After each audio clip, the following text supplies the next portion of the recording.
Here we just have a short little tutorial video on how to use the Build an Atom simulator. When you click on the link, it'll take you to this page right here.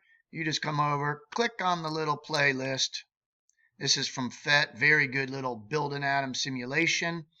Most of the stuff we're going to do is right here on this part. So you'll click on the atom, and here's our atom builder. You can add protons to the nucleus by just pulling them up into the nucleus right there. You can add neutrons into the nucleus by pulling them up there. Every time we add particles to the nucleus, you can take a look at what the mass number is. Mass number is 2 particles in the nucleus. We can see the net charge right here. The net charge is plus because I have a proton and it's not counterbalanced by the electrons. If you have the electrons, you can add those as well. Boom, but it won't let you put them in the nucleus because electrons orbit the nucleus really in a three-dimensional pattern. So the electrons go right there. If I add more electrons, I added a second electron. I have one proton, 2 electrons should make it minus. Because I now have 2 electrons, 1 proton, so there is a negative particle, as we see right here, not being balanced by a positive particle, and it's telling us the charge is -1, better written as 1 minus.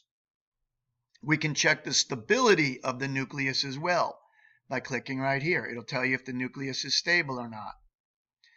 If you click these things off, you'll notice it won't tell you what the element is. So if you want to know what the element is, click the element on. If you want to know if it's neutral or it's an ion, you click right there. This is pretty much how we do it. It'll tell you right on this chart what element we are working with. So 1 proton is hydrogen. If I add another proton, it's helium. If I add more neutrons, it might make it unstable, as we see here. And here is something that will chart how many protons, how many neutrons, and how many electrons we have. A portion of this lab, you'll be going right here. That's what's called the game. Choose your game.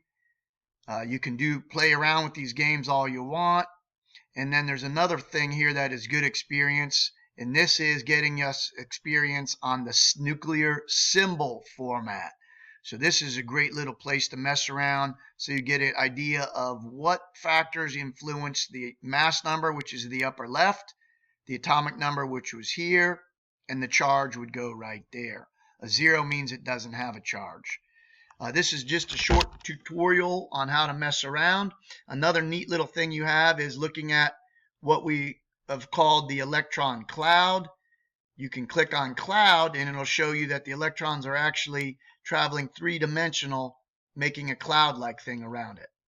So don't be afraid to mess around. Play with this as much as you want, but there are questions to answer on our, I believe it's 14-page lab document that accompanies this. We'll be doing part 1, part 2, and part 3 of the lab report one day, and then the second day we'll do part 4, part 5, part 6, and when you've finished all parts, you'll then submit it. Enjoy and learn as much as you can about atomic number, mass number, and the ions that can be formed.